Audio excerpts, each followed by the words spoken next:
about our experiences in the valley under Taliban rule. When Maniba spoke, she couldn't control her tears. Soon everyone was weeping. We had enjoyed a glimpse of a different life in Islamabad. In my speech I told the audience that until I had watched the English play I had no idea there were so many talented people in Pakistan. Now we realize we don't need to watch Indian movies, I joked. We'd had a wonderful time, and when we got back to Swat I felt so hopeful about the future I planted a mango seed in the garden during Ramadan as they are a favorite fruit to eat after breaking the fast. But my father had a big problem. While we had been IDPs and for all the months the school had been closed he had collected no fees, but the teachers still expected to be paid. Altogether that would be over 1 million rupees. All the private schools were in the same boat. One school gave its teachers salaries for a month, but most didn't know what to do as they couldn't afford to pay. The teachers at the Kushal school demanded something. They had their own expenses, and one of them, Miss Hera, was about to get married and had been relying on her salary to help pay for the ceremony. My father was in a fix. Then we remembered General Abbas and his visiting card. It was because of the army operation to expel the Taliban that we had all had to leave and found ourselves in this situation now. So Madam Mariam and I wrote an email to General Abbas explaining the situation. He was very kind and sent us 1,100,000 rupees so my father could pay everyone 3 months back pay. The teachers were so happy. Most had never received so much money at once. Miss Hera called my father in tears, grateful that her wedding could go ahead as planned. This didn't mean we went easy on the army. We were very unhappy about the army's failure to capture the Taliban leadership, and my father and I continued to give lots of interviews. We were often joined by my father's friend Zahid Khan, a fellow member of the Swat Qawmi Jirga. He was also the president of the All Swat Hotels Association, so he was particularly eager for life to go back to normal so that tourists could return. Like my father, he was very outspoken and had been threatened too. One night in November 2009 he had had a very narrow escape. Zahid Khan was returning to his home from a meeting with army officials at Circuit House late at night when he was ambushed. Fortunately, many of his family live in the same area and they exchanged fire with the attackers, forcing them to flee. Then on December 1, 2009 there was a suicide attack on a well-known local ANP politician and member of the Khyber Pakhtunkhwa Assembly, Dr. Shamsher Ali Khan. He had been greeting friends and constituents for Eid at his Hajira, just a mile from Imamduri where Fazlullah's headquarters had been, when the bomb went off. Dr. Shamsher had been an outspoken critic of the Taliban. He died on the spot and 9 other people were injured. People said the bomber was about 18 years old. The police found his legs and other parts of his body. A couple of weeks after that our school was asked to take part in the District Child Assembly SWAT, which had been set up by the charity UNICEF and by the KPL, My Home, Foundation for Orphans. 60 students from all over SWAT had been chosen as members. They were mostly boys although 11 girls from my school went along. The first meeting was in a hall with lots of politicians and activists. We held an election for speaker and I won. It was strange to stand up there on the stage and have people address me as Madam Speaker, but it felt good to have our voices heard. The assembly was elected for a year and we met almost every month. We passed 9 resolutions calling for an end to child labor and asking for help to send the disabled and street children to school, as well as for the reconstruction of all the schools destroyed by the Taliban. Once the resolutions were agreed, they were sent to officials and a handful were even acted on.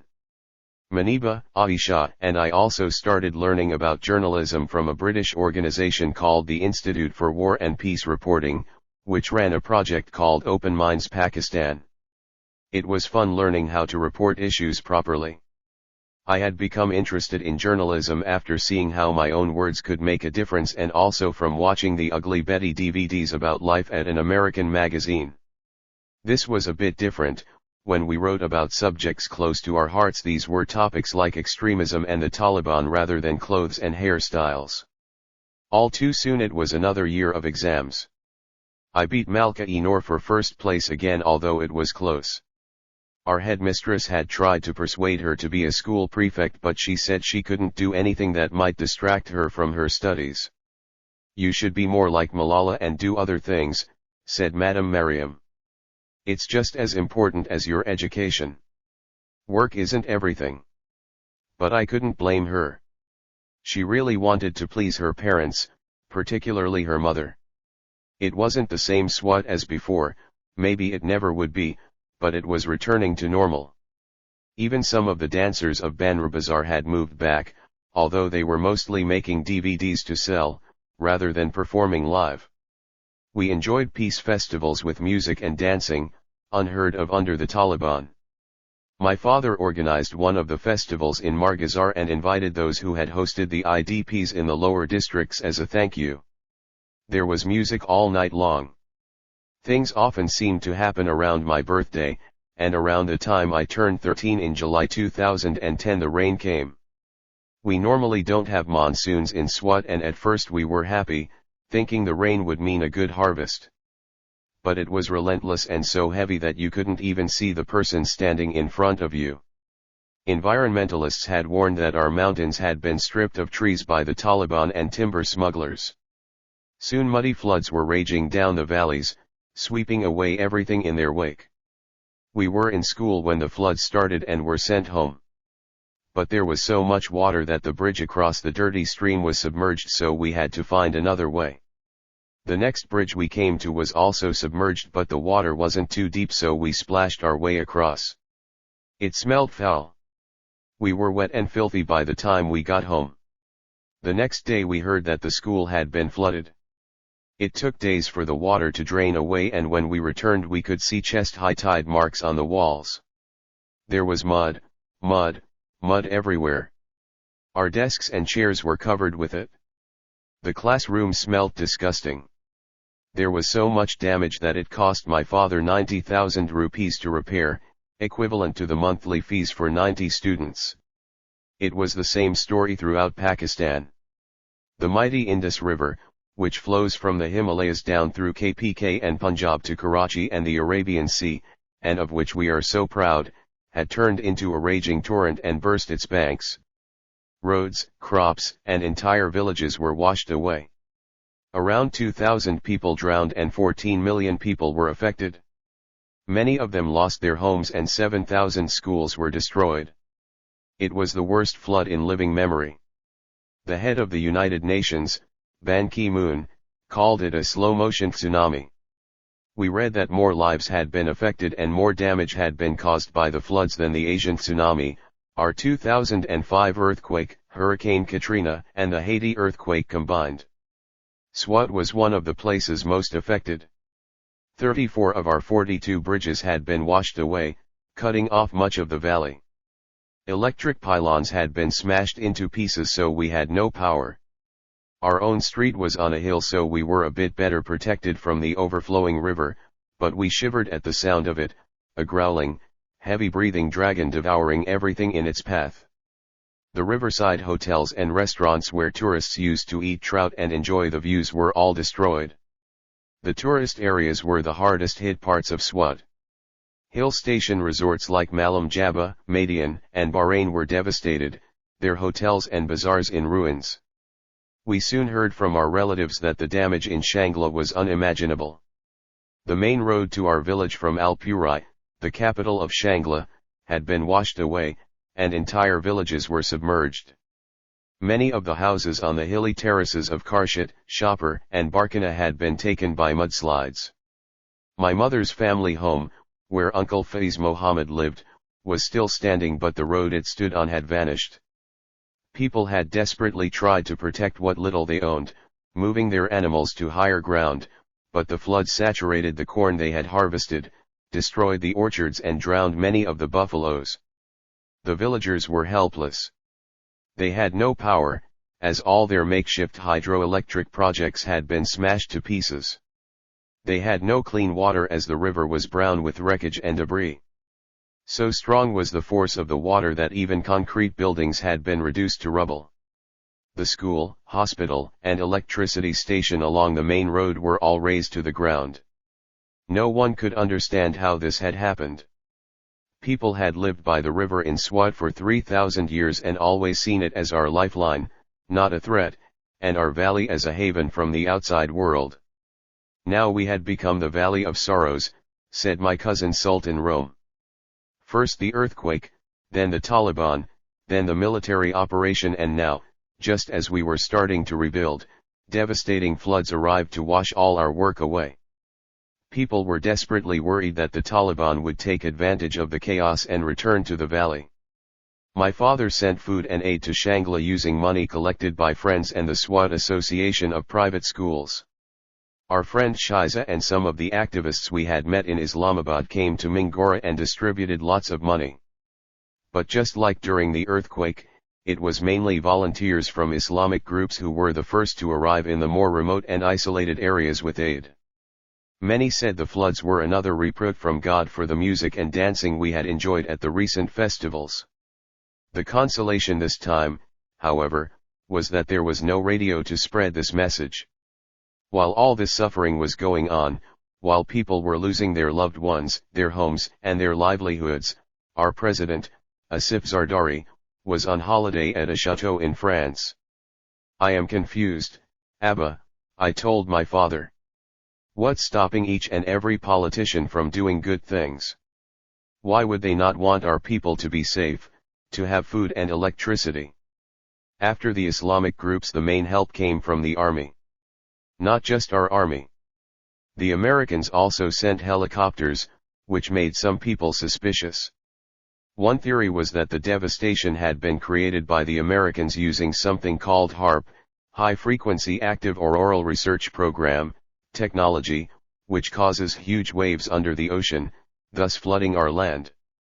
Then, under the pretext of bringing in aid, they could legitimately enter Pakistan and spy on all our secrets.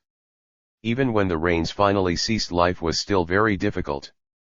We had no clean water and no electricity. In August we had our first case of cholera in Mingora, and soon there was a tent of patients outside the hospital. Because we were cut off from supply routes, what little food was available was extremely expensive. It was the peach and onion season and farmers were desperate to save their harvests. Many of them made hazardous journeys across the churning, swollen river on boats made from rubber tires to try to bring their produce to market. When we found peaches for sale, we were so happy. There was less foreign help than there might have been at another time. The rich countries of the West were suffering from an economic crisis, and President Zardari's travels around Europe had made them less sympathetic. Foreign governments pointed out that most of our politicians weren't paying any income tax, so it was a bit much to ask hard-pressed taxpayers in their own countries to contribute. Foreign aid agencies were also worried about the safety of their staff after a Taliban spokesperson demanded that the Pakistan government reject help from Christians and Jews. No one doubted they were serious. The previous October, the World Food Programme office in Islamabad had been bombed and 5 aid workers were killed. In Swat we began to see more signs that the Taliban had never really left. 2 more schools were blown up and 3 foreign aid workers from a Christian group were kidnapped as they returned to their base in Mingora and then murdered. We received other shocking news. My father's friend Dr. Mohammed Farouk, the vice-chancellor of Swat University, had been killed by 2 gunmen who burst into his office. Dr. Farouk was an Islamic scholar and former member of the Jamaat-e-Islami party, and as one of the biggest voices against Talibanization he had even issued a fatwa against suicide attacks. We felt frustrated and scared once again. When we were IDPs I had thought about becoming a politician, and now I knew that was the right choice. Our country had so many crises and no real leaders to tackle them. 17 praying to be tall. When I was 13 I stopped growing. I had always looked older than I was, but suddenly all my friends were taller than me. I was one of the 3 shortest girls in my class of 30. I felt embarrassed when I was with my friends. Every night I prayed to Allah to be taller. I measured myself on my bedroom wall with a ruler and a pencil. Every morning I would stand against it to check if I had grown. but the pencil mark stayed stubbornly at 5 feet. I even promised Allah that if I could grow just a tiny bit taller I would offer 100 rakat nafil, extra voluntary prayers on top of the 5 daily ones. I was speaking at a lot of events, but because I was so short it wasn't easy to be authoritative. Sometimes I could hardly see over the lectern. I did not like high-heeled shoes, but I started to wear them. One of the girls in my class did not return to school that year. She had been married off as soon as she entered puberty. She was big for her age but was still only 13. A while later we heard that she had 2 children. In class, when we were reciting hydrocarbon formulae during our chemistry lessons, I would daydream about what it would be like to stop going to school and instead start looking after a husband. We had begun to think about other things besides the Taliban, but it wasn't possible to forget completely. Our army, which already had a lot of strange side businesses, like factories making cornflakes and fertilizers, had started producing soap operas. People across Pakistan were glued to a series on primetime TV called Beyond the Call of Duty, which was supposed to consist of real-life stories of soldiers battling militants in Swat. Over 100 soldiers had been killed in the military operation and 900 injured, and they wanted to show themselves as heroes. But though their sacrifice was supposed to have restored government control, we were still waiting for the rule of law. Most afternoons when I came home from school there were women at our house in tears. Hundreds of men had gone missing during the military campaign, presumably picked up by the army or ISI, but no one would say. The women could not get information. They didn't know if their husbands and sons were dead or alive. Some of them were in desperate situations as they had no way to support themselves. A woman can only remarry if her husband is declared dead, not missing. My mother gave them tea and food, but that wasn't why they came. They wanted my father's help. Because of his role as spokesman for the Swat Qawmi Jirga, he acted as a kind of liaison between the people and the army. "I just want to know if my husband is dead or not," pleaded one lady I met. "If they killed him then I can put the children in an orphanage. But now I'm neither a widow nor a wife." Another lady told me her son was missing. The women said the missing men had not collaborated with the Taliban, maybe they had given them a glass of water or some bread when they'd been ordered to do so. Yet these innocent men were being held while the Taliban leaders went free. There was a teacher in our school who lived just a 10-minute walk from our house. Her brother had been picked up by the army, put in leg irons and tortured, and then kept in a fridge until he died. He'd had nothing to do with the Taliban. He was just a simple shopkeeper. Afterwards the army apologized to her and said they'd been confused by his name and picked up the wrong person. It wasn't just poor women who came to our house. One day a rich businessman arrived from Muscat in the Gulf. He told my father that his brother and 5 or 6 nephews had all disappeared, and he wanted to know if they had been killed or were being held so he knew whether to find new husbands for their wives. One of them was a Maulana and my father managed to get him freed. This wasn't just happening in Swat. We heard there were thousands of missing all over Pakistan. Many people protested outside courthouses or put up posters of their missing but got nowhere. Meanwhile our courts were busy with another issue.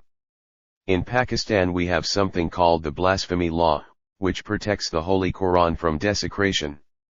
Under General Zia's Islamization campaign, the law was made much stricter so that anyone who defiles the sacred name of the Holy Prophet can be punished by death or life imprisonment. One day in November 2010 there was a news report about a Christian woman called Asia Bibi who had been sentenced to death by hanging. She was a poor mother of 5 who picked fruit for a living in a village in Punjab. One hot day she had fetched water for her fellow workers but some of them refused to drink it, saying that the water was unclean because she was a Christian. They believed that as Muslims they would be defiled by drinking with her. One of them was her neighbor, who was angry because she said Asia Bibi's goat had damaged her water trough. They had ended up in an argument, and of course just as in our arguments at school there were different versions of who said what.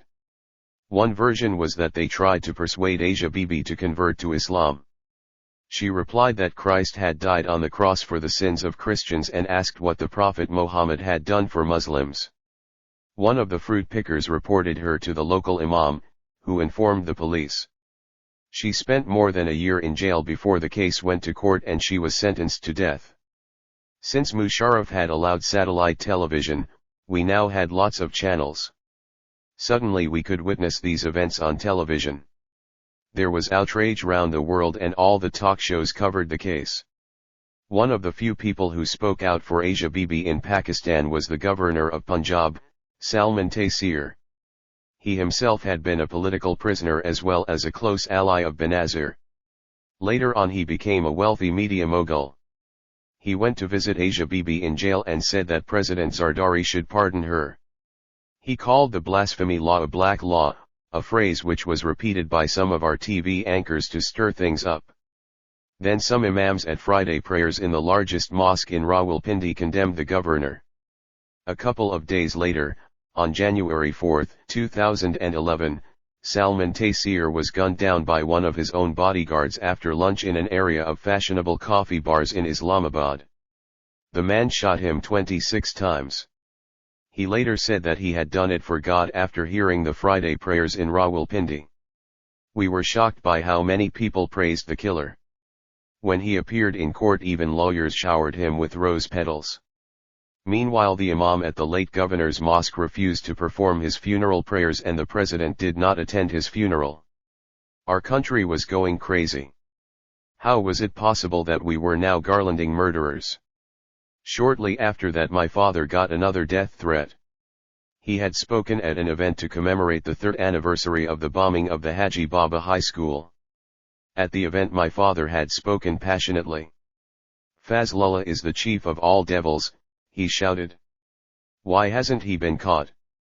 Afterwards people told him to be very careful. Then an anonymous letter came to our house addressed to my father. It started with Assalamu alaikum, peace be upon you, but it wasn't peaceful at all.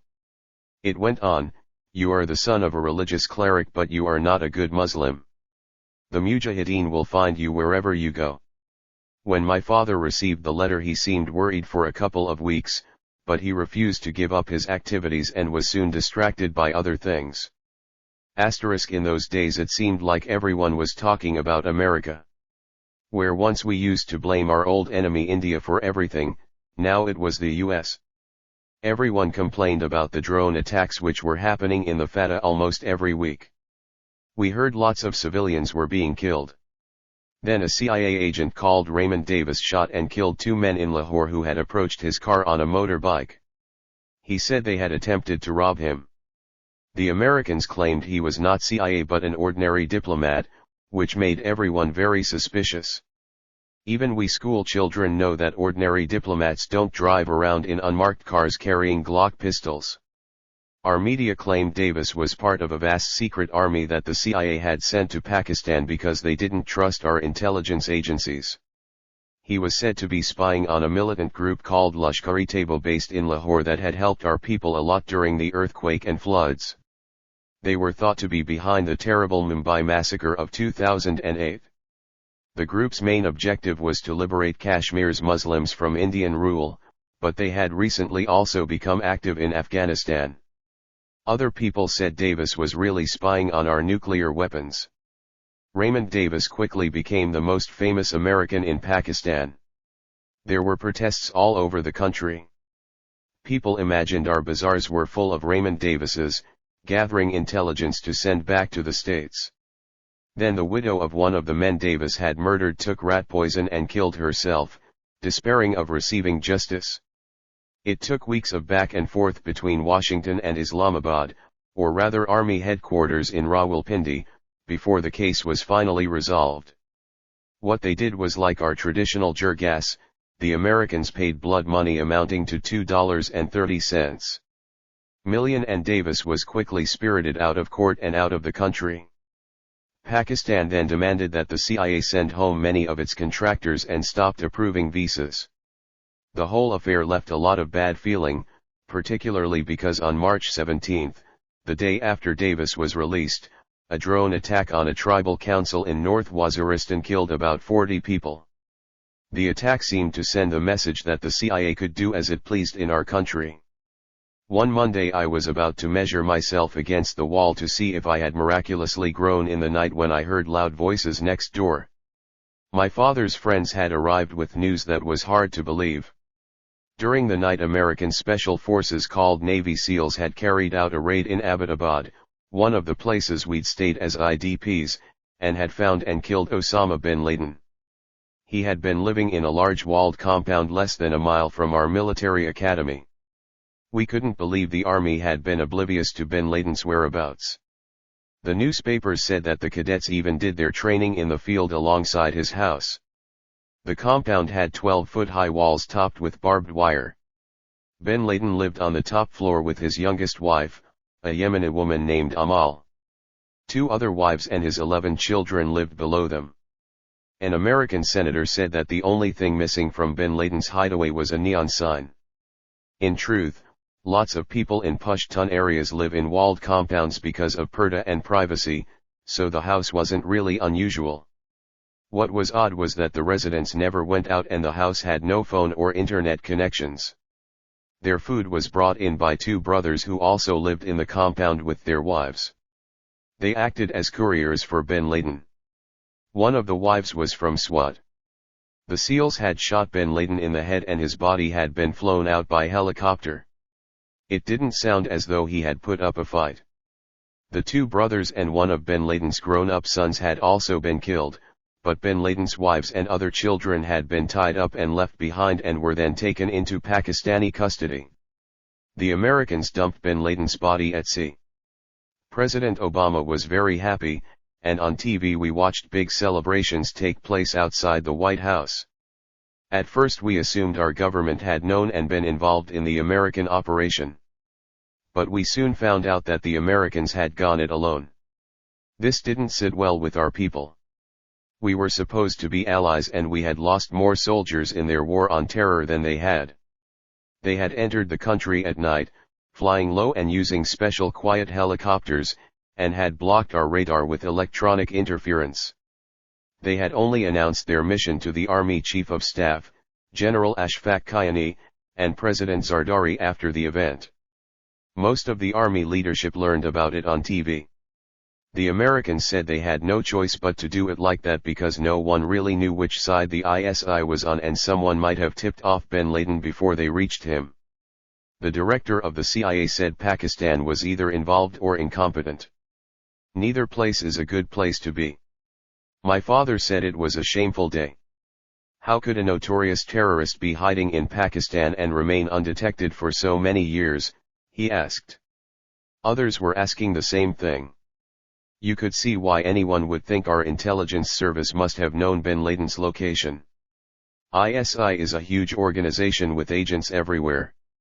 How could he have lived so close to the capital, just 60 miles away? And for so long?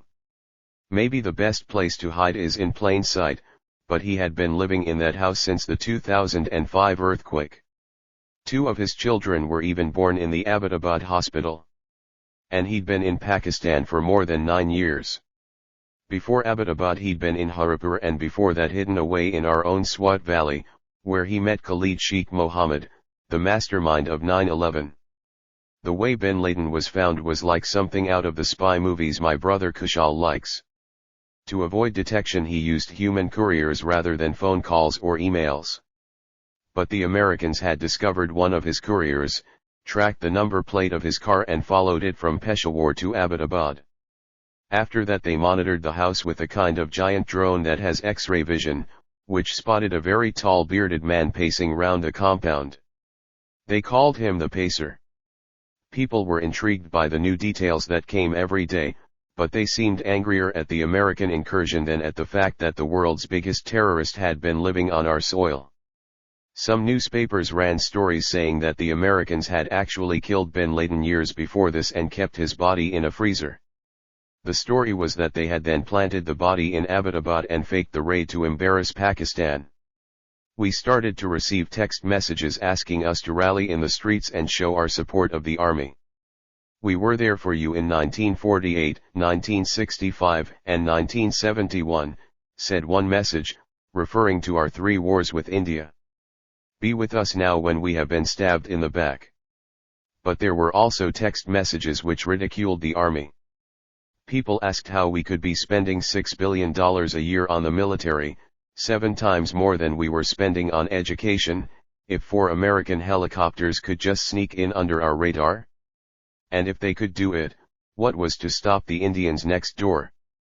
Please don't honk, the army is sleeping, said one text, and second-hand Pakistani radar for sale can't detect US helicopters but gets cable TV just fine, said another. General Kayani and General Ahmad Shuja Pasha, the head of ISI, were called to testify in Parliament, something that had never happened. Our country had been humiliated and we wanted to know why. We also learned that American politicians were furious that bin Laden had been living under our noses when all along they had imagined he was hiding in a cave. They complained that they had given us $20 billion over an 8-year period to cooperate and it was questionable which side we were on. Sometimes it felt as though it was all about the money. Most of it had gone to the army, ordinary people received nothing.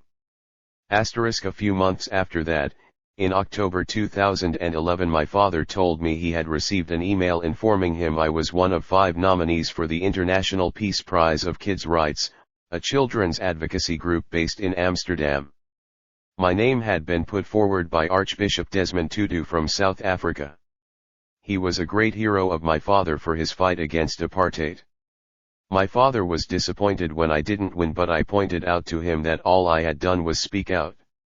We didn't have an organization doing practical things like the award winners had. Shortly after that I was invited by the Chief Minister of Punjab, Shahbaz Sharif, to speak in Lahore at an education gala. He was building a network of new schools he calls Danish schools and giving free laptops to students, even if they did have his picture on their screens when you switched them on. To motivate students in all provinces he was giving cash awards to girls and boys who scored well in their exams. I was presented with a check for ₹500,000, about $4,500, for my campaign for girls' rights. I wore pink to the gala and for the first time talked publicly about how we had defied the Taliban edict and carried on going to school secretly. I know the importance of education because my pens and books were taken from me by force, I said. But the girls of Swat are not afraid of anyone. We have continued with our education. Then I was in class one day when my classmates said, "You have won a big prize and ₹500,000. My father told me the government had awarded me Pakistan's first ever National Peace Prize. I couldn't believe it. So many journalists thronged to the school that day that it turned into a news studio. The ceremony was on December 20, 2011 at the Prime Minister's official residence, one of the big white mansions on the hill at the end of Constitution Avenue which I had seen on my trip to Islamabad. By then I was used to meeting politicians. I was not nervous though my father tried to intimidate me by saying Prime Minister Jilani came from a family of saints. After the PM presented me with the award and check, I presented him with a long list of demands. I told him that we wanted our schools rebuilt and a girls' university in Swat. I knew he would not take my demands seriously so I didn't push very hard. I thought, one day I will be a politician and do these things myself. It was decided that the prize should be awarded annually to children under 18 years old and be named the Malala Prize in my honor. I noticed my father was not very happy with this. Like most Pashtuns he is a bit superstitious. In Pakistan we don't have a culture of honoring people while they are alive, only the dead, so he thought it was a bad omen. I know my mother didn't like the awards because she feared I would become a target as I was becoming more well known. She herself would never appear in public. She refused even to be photographed. She is a very traditional woman and this is our centuries-old culture. Were she to break that tradition, men and women would talk against her, particularly those in our own family. She never said she regretted the work my father and I had undertaken, but when I won prizes, she said, "I don't want awards, I want my daughter. I wouldn't exchange a single eyelash of my daughter for the whole world." My father argued that all he had ever wanted was to create a school in which children could learn. We had been left with no choice but to get involved in politics and campaign for education. My only ambition, he said, is to educate my children and my nation as much as I am able. But when half of your leaders tell lies and the other half is negotiating with the Taliban, there is nowhere to go. One has to speak out. When I returned home, I was greeted with the news that there was a group of journalists who wanted to interview me at school and that I should wear a nice outfit. First I thought of wearing a very beautiful dress, but then I decided to wear something more modest for the interview as I wanted people to focus on my message and not my clothes. When I arrived at school, I saw all my friends had dressed up. Surprise, they shouted when I walked in. They had collected money and organized a party for me with a big white cake on which was written "Success Forever" in chocolate icing. It was wonderful that my friends wanted to share in my success. I knew that any of the girls in my class could have achieved what I had achieved if they had had their parents' support. "Now you can get back to school work," said Madame Mariam as we finished off the cake. Exams in March. But the year ended on a sad note. 5 days after I got the award, Aunt Babo, my mother's eldest sister, died suddenly. She wasn't even 50 years old. She was diabetic and had seen a TV advert for a doctor in Lahore with some miracle treatment and persuaded my uncle to take her there. We don't know what the doctor injected her with, but she went into shock and died. My father said the doctor was a charlatan and this was why we needed to keep struggling against ignorance. I had amassed a lot of money by the end of that year, 500,000 rupees each from the Prime Minister, the Chief Minister of Punjab, the Chief Minister of our state Khyber Pakhtunkhwa and the Sindh government. Major General Ghulam Qamar, the local army commander, also gave our school 100,000 rupees to build a science laboratory and a library. But my fight wasn't over. I was reminded of our history lessons, in which we learned about the loot or bounty an army enjoys when a battle is won. I began to see the awards and recognition just like that. They were little jewels without much meaning. I needed to concentrate on winning the war. My father used some of the money to buy me a new bed and cabinet and pay for tooth implants for my mother and a piece of land in Shangla. We decided to spend the rest of the money on people who needed help. I wanted to start an education foundation. This had been on my mind ever since I'd seen the children working on the rubbish mountain. I still could not shake the image of the black rats I had seen there, and the girl with matted hair who had been sorting rubbish. We held a conference of 21 girls and made our priority education for every girl in Swat with a particular focus on street children and those in child labor. As we crossed the Malakand Pass, I saw a young girl selling oranges. She was scratching marks on a piece of paper with a pencil to account for the oranges she had sold, as she could not read or write. I took a photo of her and vowed I would do everything in my power to help educate girls just like her. This was the war I was going to fight. 18 The woman and the sea. Aunt Najma was in tears. She had never seen the sea before. My family and I sat on the rocks, gazing across the water, breathing in the salt tang of the Arabian Sea. It was such a big expanse, surely no one could know where it ended. At that moment I was very happy. "One day I want to cross the sea," I said. "What is she saying?"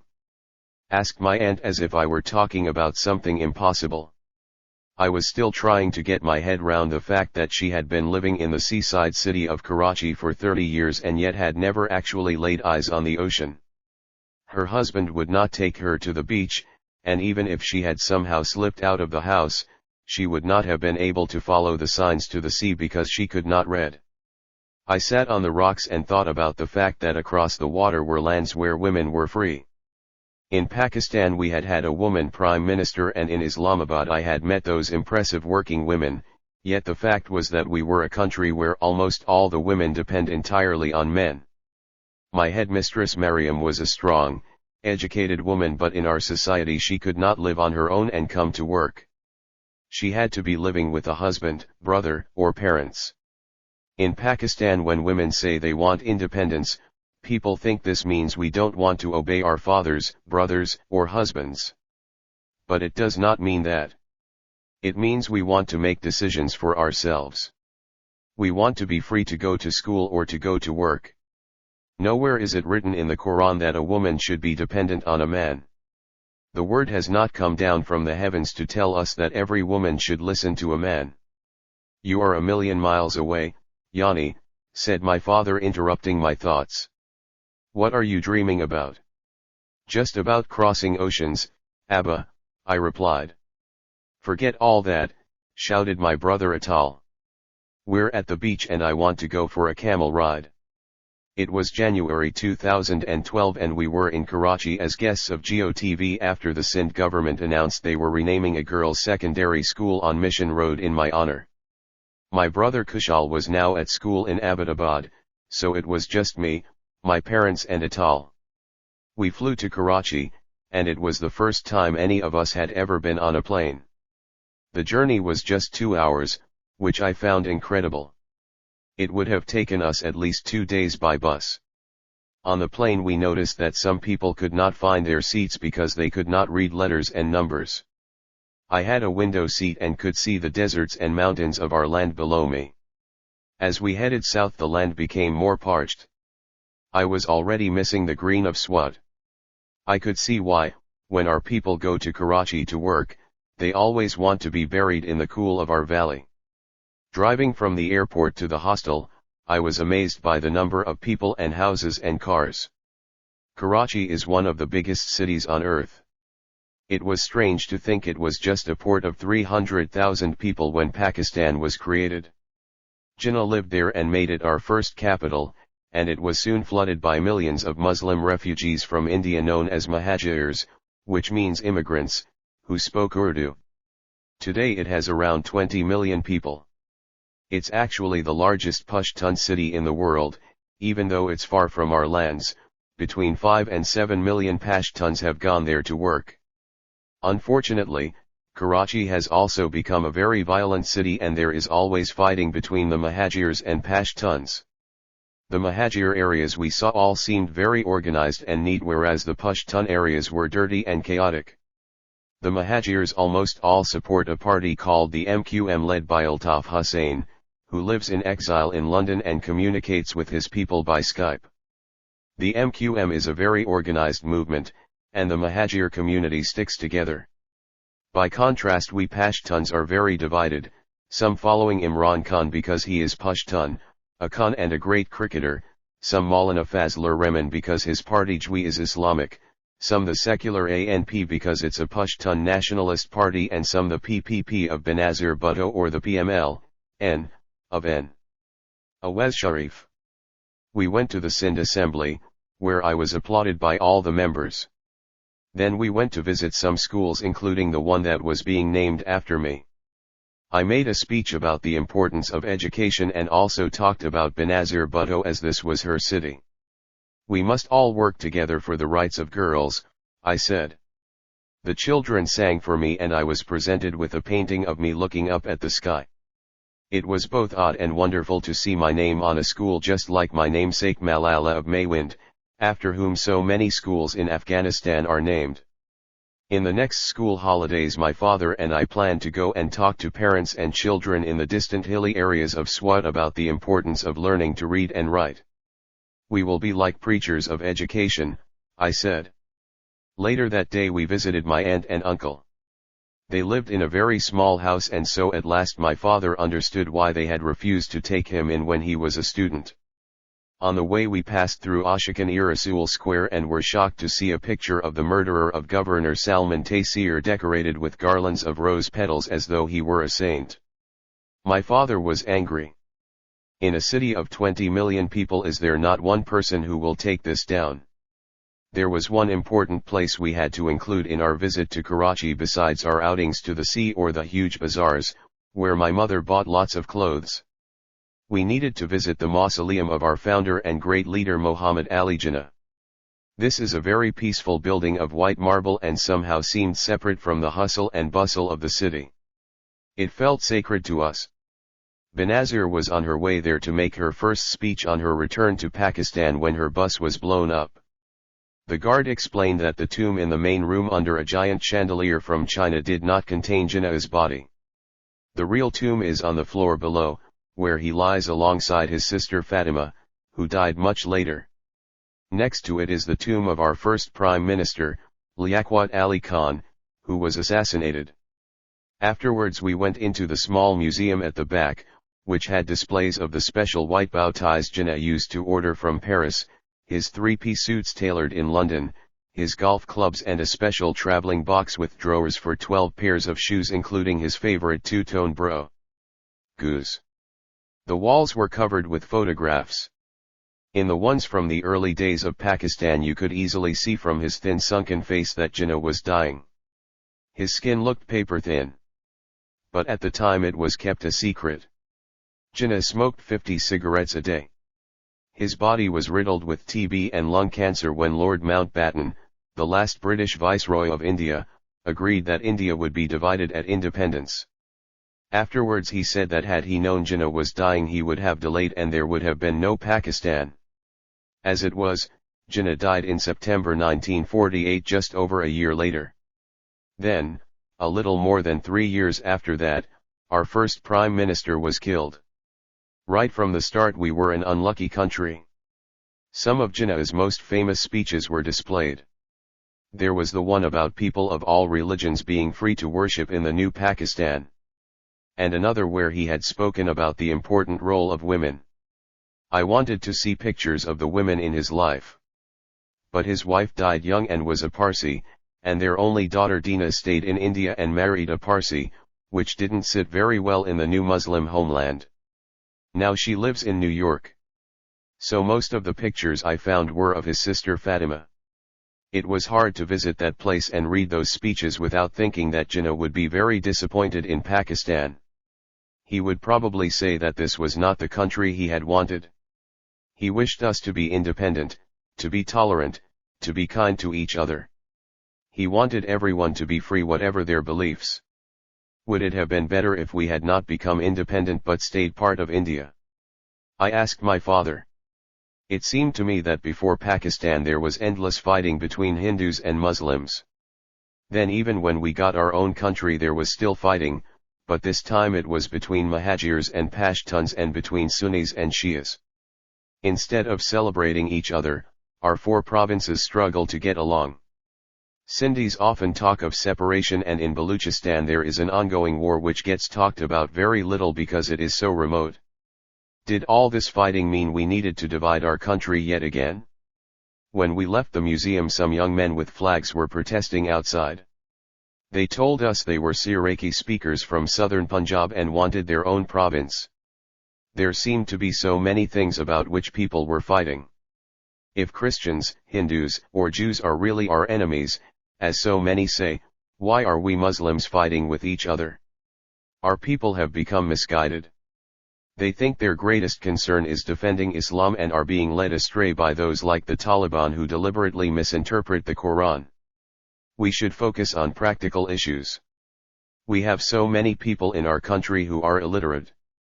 And many women have no education at all. We live in a place where schools are blown up. We have no reliable electricity supply. Not a single day passes without the killing of at least one Pakistani. One day a lady called Shala Anjum turned up at our hostel.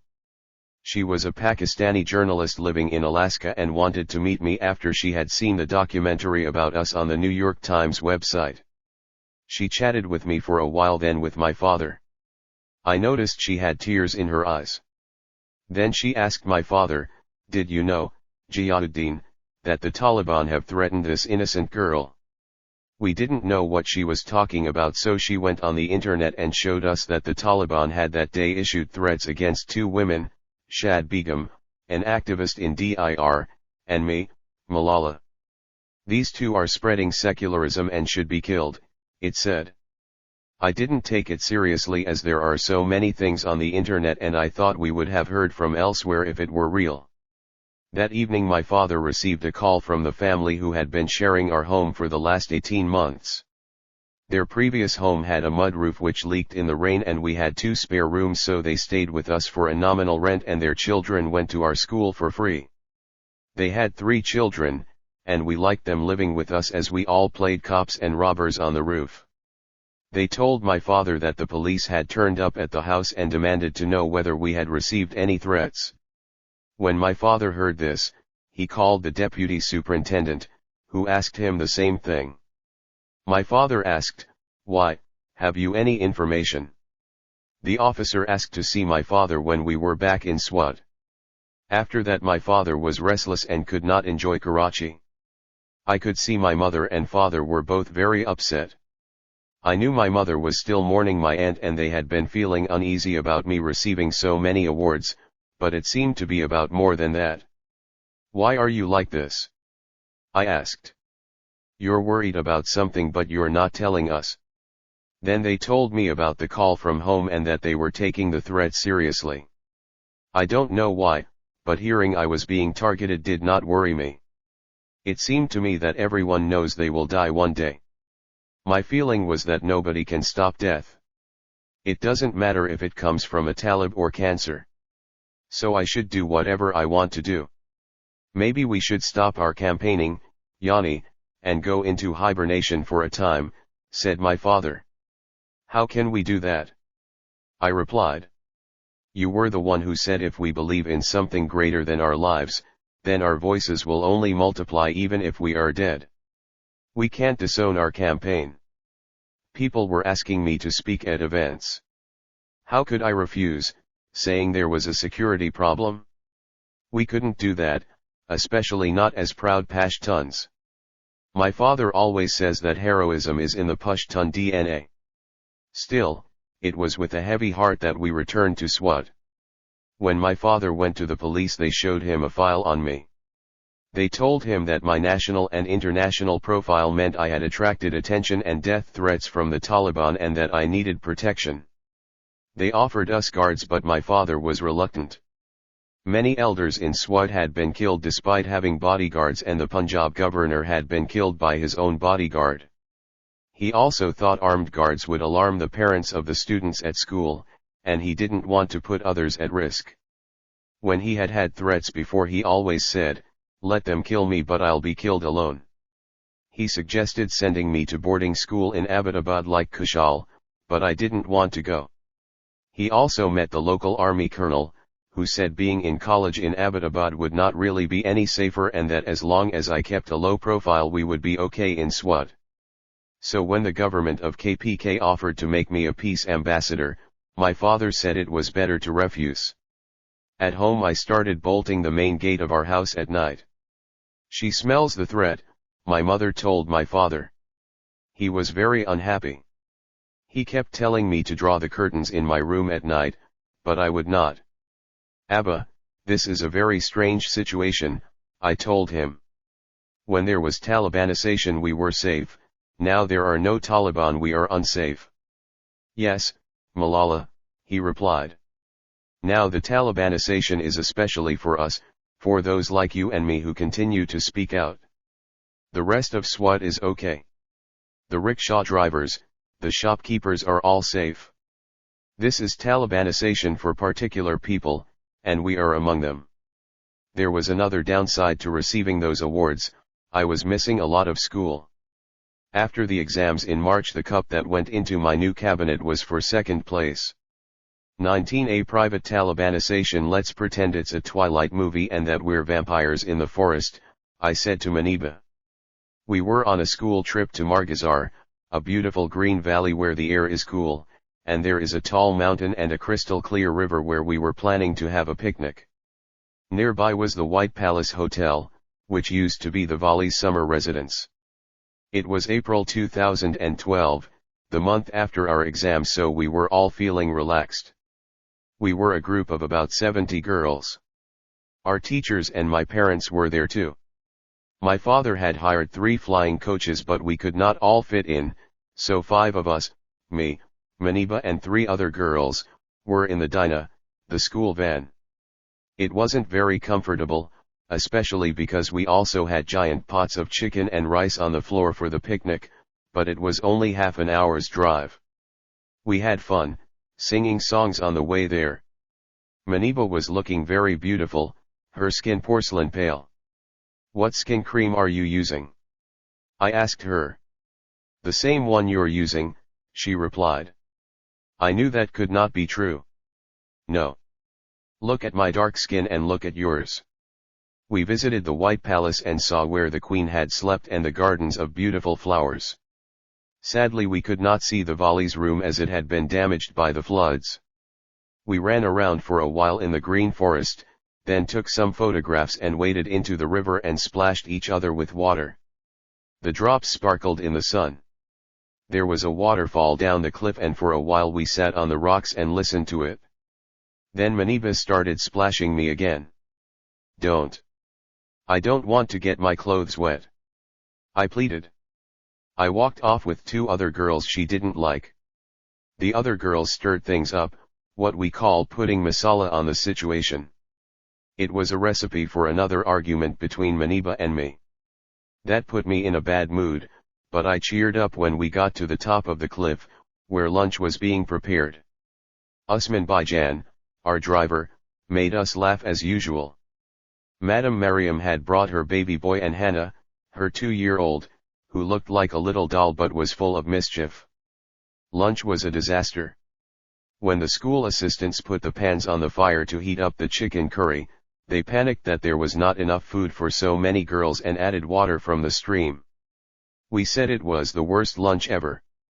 It was so watery that one girl said, the sky could be seen in the soupy curry. Like on all our trips, my father got us all to stand on a rock and talk about our impressions of the day before we left. This time all anyone talked about was how bad the food was. My father was embarrassed and for once, short of words. The next morning a school worker came with milk, bread, and eggs to our house for our breakfast. My father always answered the door as women must stay inside. The man told him the shopkeeper had given him a photocopied letter. When my father read it, he went pale. By God, this is terrible propaganda against our school, he told my mother. He read it out. Dear Muslim brothers, there is a school, the Kushal School, which is run by an NGO. NGOs have a very bad reputation among religious people in our country, so this was a way to invite people's wrath and is a center of vulgarity and obscenity. It is a hadith of the Holy Prophet that if you see something bad or evil you should stop it with your own hand. If you are unable to do that, then you should tell others about it, and if you can't do that you should think about how bad it is in your heart. I have no personal quarrel with the principle, but I am telling you what Islam says. This school is a center of vulgarity and obscenity, and they take girls for picnics to different resorts. If you don't stop it you will have to answer to God on doomsday. Go and ask the manager of the White Palace Hotel and he will tell you what these girls did. He put down the piece of paper. It has no signature. Anonymous. We sat stunned. They know no one will ask the manager, said my father. People will just imagine something terrible went on. We know what happened there. The girls did nothing bad, my mother reassured him. My father called my cousin Kenji to find out how widely the letters had been distributed. He called back with bad news, they had been left everywhere, though most shopkeepers had ignored them and thrown them away.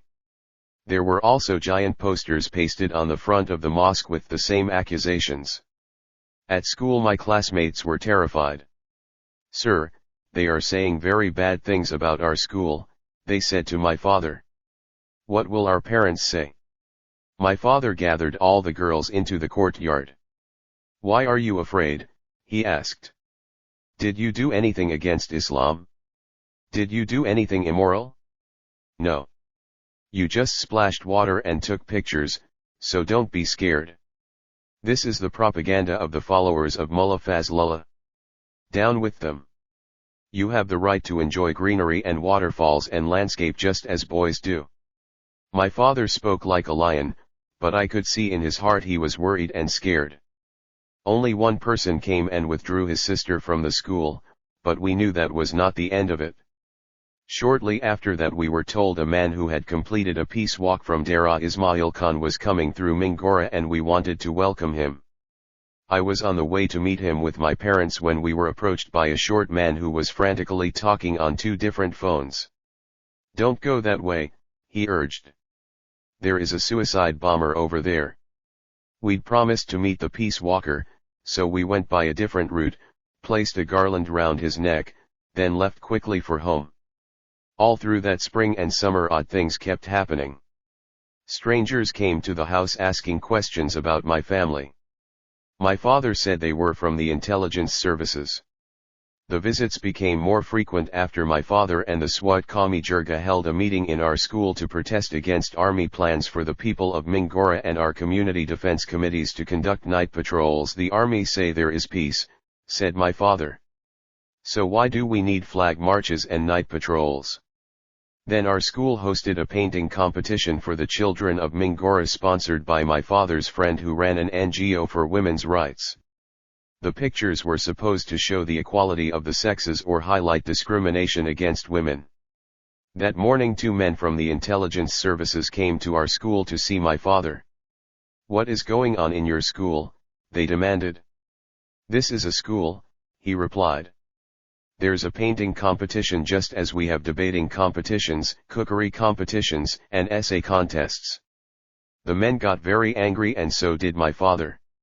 Everyone knows me and what I do, he said. Why don't you do your real work and find Fazlullah and those whose hands are red with the blood of Swat? That Ramadan a friend of my father's in Karachi called Wakil Khan sent clothes for the poor, which he wanted us to distribute. We went to a big hall to hand them out. Before we had even started, intelligence agents came and asked, "What are you doing? Who brought these outfits?" On July 12 I turned 14, which in Islam means you are an adult. With my birthday came the news that the Taliban had killed the owner of the Swat Continental Hotel, who was on a peace committee. He was on his way from home to his hotel in Mingora Bazaar when they ambushed him in a field. Once again people started worrying that the Taliban were creeping back. But whereas in 2008-9 there were many threats to all sorts of people, this time the threats were specific to those who spoke against militants or the high-handed behavior of the army. The Taliban is not an organized force like we imagine, said my father's friend Hidayatullah when they discussed it. It's a mentality, and this mentality is everywhere in Pakistan. Someone who is against America, against the Pakistan establishment, against English law, he has been infected by the Taliban. It was late in the evening of August 3 when my father received an alarming phone call from a GeoTV correspondent called Mehboob. He was the nephew of my father's friend Zahid Khan, the hotel owner who had been attacked in 2009. People used to say both Zahid Khan and my father were on the Taliban radar and both would be killed, the only thing they didn't know was which would be killed first. Mehboob told us that his uncle had been on his way to Isha prayers, the last prayers of the day, at the mosque on the street near his house when he was shot in the face. When he heard the news my father said the earth fell away from his feet. It was as if I had been shot, he said. I was sure it was my turn next. We pleaded with my father not to go to the hospital as it was very late and the people who had attacked Zahid Khan might be waiting for him. But he said not to go would be cowardly. He was offered an escort by some fellow political activists but he thought that it would be too late to go if he waited for them. So he called my cousin to take him.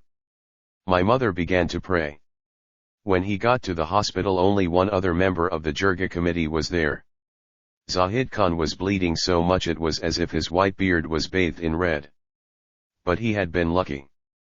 A man had fired at him 3 times from close range with a pistol, but Zahid Khan had managed to grab his hand so only the first bullet struck. Strangely it went through his neck and out through his nose. Later he said he remembered a small clean-shaven man just standing there smiling, not even wearing a mask. Then darkness overcame him as if he had fallen into a black hole. The irony was that Zahid Khan had only recently started to walk to the mosque again because he thought it was safe. After praying for his friend, my father talked to the media. We don't understand why he's been attacked when they claim there's peace, he said. It's a big question for the army and administration. People warned my father to leave the hospital. Jiyauddin, it's midnight, and you're here. Don't be stupid, they said. You are as vulnerable and as wanted a target as he is. Don't take any more risks. Finally Zahid Khan was transferred to Peshawar to be operated on and my father came home. I had not gone to sleep because I was so worried. After that I double-checked all the locks every night. At home our phone did not stop ringing with people calling to warn my father he could be the next target. Hidayatullah was one of the first to call. For God's sake be careful, he warned. It could have been you. They are shooting Jirga members one by one. You are the spokesman, how can they possibly let you live? My father was convinced the Taliban would hunt him down and kill him, but he again refused security from the police. If you go around with a lot of security, the Taliban will use Kalashnikovs or suicide bombers and more people will be killed, he said. At least I'll be killed alone. Nor would he leave Swat. Where can I go? He asked my mother. I cannot leave the area. I am president of the Global Peace Council, the spokesperson of the Council of Elders, the president of the Swat Association of Private Schools, director of my school and head of my family. His only precaution was to change his routine. One day he would go to the primary school first, another day to the girls' school, the next day to the boys' school. I noticed wherever he went he would look up and down the street 4 or 5 times. Despite the risks, my father and his friends continued to be very active, holding protests and press conferences. Why was Zahid Khan attacked if there's peace? Who attacked him, they demanded. Since we've come back from being IDPs we haven't seen any attacks on army and police. The only targets now are peace builders and civilians. The local army commander was not happy. I tell you there are no terrorists in Mingora, he insisted. Our reports say so. He claimed that Zahid Khan had been shot because of a dispute over property. Zahid Khan was in hospital for 12 days, then at home recuperating for a month after having plastic surgery to repair his nose. But he refused to be silent. If anything, he became more outspoken, particularly against the intelligence agencies, as he was convinced they were behind the Taliban. He wrote opinion pieces in newspapers saying that the conflict in Swat had been manufactured. I know who targeted me. What we need to know is who imposed these militants on us, he wrote. He demanded that the Chief Justice set up a judicial commission to investigate who had brought the Taliban into our valley. He drew a sketch of his attacker and said the man should be stopped before shooting anyone else. But the police did nothing to find him. After the threats against me, my mother didn't like me walking anywhere and insisted I get a rickshaw to school and take the bus home even though it was only a 5-minute walk. The bus dropped me at the steps leading up to our street. A group of boys from our neighborhood used to hang round there. Sometimes there was a boy called Harun with them, who was a year older than me and used to live on our street. We had played together as children and later he told me he was in love with me. But then a pretty cousin came to stay with our neighbor Saifina and he fell in love with her instead. When she said she wasn't interested, he turned his attention back to me. After that they moved to another street and we moved into their house. Then Harun went away to Army Cadet College. But he came back for the holidays, and one day when I returned home from school he was hanging around on the street. He followed me to the house and put a note inside our gate where I would see it. I told a small girl to fetch it for me. He had written, "Now you have become very popular, I still love you and know you love me. This is my number, call me." I gave the note to my father and he was angry. He called Harun and told him he would tell his father. That was the last time I saw him. After that the boys stopped coming to our street, but one of the small boys who played with Atal would call out suggestively, "How is Harun?" whenever I passed by. I got so fed up with it that one day I told Atal to bring the boy inside. I shouted at him so angrily that he stopped. I told Maniba what had happened once we were friends again. She was always very careful about interactions with boys because her brothers watched everything. Sometimes I think it's easier to be a twilight vampire than a girl in SWAT, I sighed. But really I wished that being hassled by a boy was my biggest problem. 20 Who is Malala? One morning in late summer when my father was getting ready to go to school, he noticed that the painting of me looking at the sky which we had been given by the school in Karachi had shifted in the night. He loved that painting and had hung it over his bed. Seeing it crooked disturbed him. "Please put it straight," he asked my mother in an unusually sharp tone. That same week our maths teacher Miss Shazia arrived at school in a hysterical state. She told my father that she'd had a nightmare in which I came to school with my leg badly burned and she had tried to protect it. She begged him to give some cooked rice to the poor, as we believe that if you give rice, even ants and birds will eat the bits that drop to the floor and will pray for us. My father gave money instead and she was distraught, saying that wasn't the same. We laughed at Miss Shazia's premonition, but then I started having bad dreams too. I didn't say anything to my parents, but whenever I went out I was afraid that Taliban with guns would leap out at me or throw acid in my face, as they had done to women in Afghanistan. I was particularly scared of the steps leading up to our street where the boys used to hang out. Sometimes I thought I heard footsteps behind me or imagined figures slipping into the shadows. Unlike my father, I took precautions. At night I would wait until everyone was asleep, my mother, my father, my brothers, the other family in our house and any guests we had from our village, then I'd check every single door and window. I'd go outside and make sure the front gate was locked. Then I would check all the rooms, one by one. My room was at the front with lots of windows and I kept the curtains open. I wanted to be able to see everything, though my father told me not to. If they were going to kill me they would have done it in 2009, I said.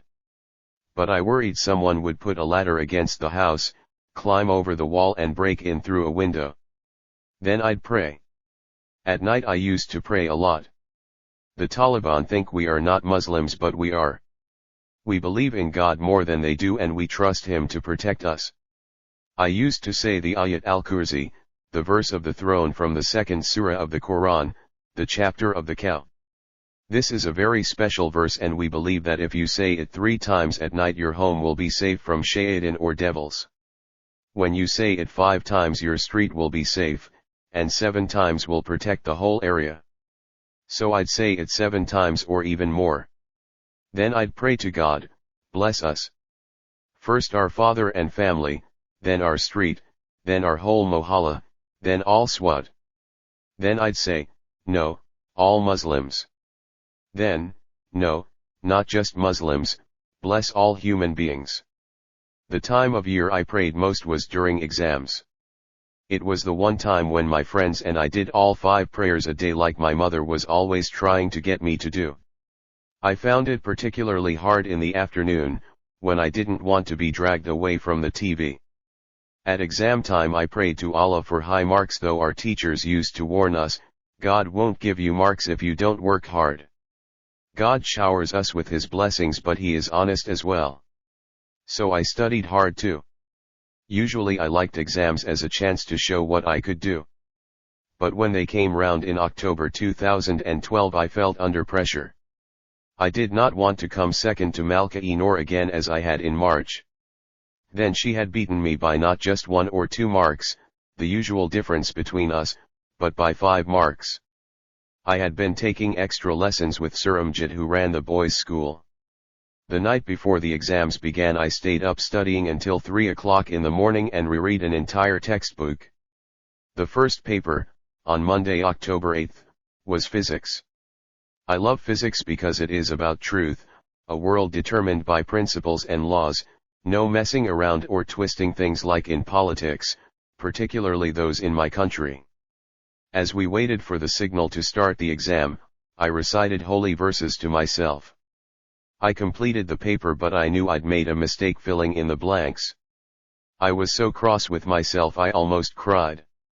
It was just one question worth only 1 mark, but it made me feel that something devastating was going to happen.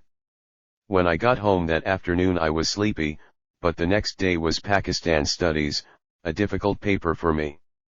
I was worried about losing even more marks, so I made myself coffee with milk to drive away the devils of sleep. When my mother came she tried it and liked it and drank the rest. I could not tell her, Bye-bye, please stop it, that's my coffee. But there was no more coffee left in the cupboard. Once again I stayed up late, memorizing the textbook about the history of our independence. In the morning my parents came to my room as usual and woke me up. I don't remember a single school day on which I woke up early by myself. My mother made our usual breakfast of sugary tea, chapatis and fried egg. We all had breakfast together, me, my mother, my father, Kushal and Atal. It was a big day for my mother as she was going to start lessons that afternoon to learn to read and write with Miss Ulfat, my old teacher from kindergarten. My father started teasing Atal, who was 8 by then and cheekier than ever. Look, Atal, when Malala is Prime Minister, you will be her secretary, he said. Atal got very cross. No, no, no, he said. I'm no less than Malala. I will be Prime Minister and she will be my secretary. All the banter meant I ended up being so late I only had time to eat half my egg and no time to clear up. The Pakistan Studies paper went better than I thought it would. There were questions about how Jinnah had created our country as the first Muslim homeland and also about the national tragedy of how Bangladesh came into being. It was strange to think that Bangladesh was once part of Pakistan despite being 1,000 miles away. I answered all the questions and was confident I'd done well. I was happy when the exam was over, chatting and gossiping with my friends as we waited for Sher Mohammed Baba, a school assistant, to call for us when the bus arrived. The bus did 2 trips every day, and that day we took the second one. We liked staying on at school and Maniba said, as we're tired after the exam, let's stay and chat before going home. I was relieved that the Pakistan Studies exam had gone well, so I agreed. I had no worries that day. I was hungry, but because we were 15 we could no longer go outside to the street, so I got one of the small girls to buy me a corn cob. I ate a little bit of it, then gave it to another girl to finish. At 12 o'clock Baba called us over the loudspeaker. We all ran down the steps. The other girls all covered their faces before emerging from the door and climbed into the back of the bus. I wore my scarf over my head but never over my face. I asked Usman Baijan to tell us a joke while we were waiting for 2 teachers to arrive. He has a collection of extremely funny stories. That day instead of a story he did a magic trick to make a pebble disappear. Show us how you did it, we all clamored, but he wouldn't. When everyone was ready he took Miss Ruby and a couple of small children in the front cab with him. Another little girl cried, saying she wanted to ride there too. Usman Baijan said no, there was no room, she would have to stay in the back with us. But I felt sorry for her and persuaded him to let her in the cab. Atal had been told by my mother to ride on the bus with me, so he walked over from the primary school. He liked to hang off the tailboard at the back, which made Usman Baijan cross as it was dangerous. That day Usman Baijan had had enough and refused to let him. Sit inside, Atal Khan, or I won't take you, he said. Atal had a tantrum and refused, so he walked home in a huff with some of his friends. Usman Baijan started the Dinah and we were off. I was talking to Maniba, my wise, nice friend. Some girls were singing, I was drumming rhythms with my fingers on the seat. Maniba and I liked to sit near the open back so we could see out. At that time of day Haji Baba Road was always a jumble of colored rickshaws, people on foot and men on scooters, all zigzagging and honking. An ice cream boy on a red tricycle painted with red and white nuclear missiles rode up behind waving at us, until a teacher shooed him away. A man was chopping off chickens' heads, the blood dripping onto the street. I drummed my fingers. Chop, chop, chop. Drip, drip, drip. Funny, when I was little we always said Swatis were so peace-loving it was hard to find a man to slaughter a chicken. The air smelled of diesel, bread, and kebab mixed with the stink from the stream where people still dumped their rubbish and were never going to stop despite all my father's campaigning. But we were used to it. Besides, soon the winter would be here, bringing the snow, which would cleanse and quieten everything. The bus turned right off the main road at the army checkpoint. On a kiosk was a poster of crazy-eyed men with beards and caps or turbans under big letters saying "Wanted Terrorists." The picture at the top of a man with a black turban and beard was Fazlullah. More than 3 years had passed since the military operation to drive the Taliban out of Swat had begun. We were grateful to the army but couldn't understand why they were still everywhere, in machine gun nests on roofs and manning checkpoints. Even to enter our valley people needed official permission.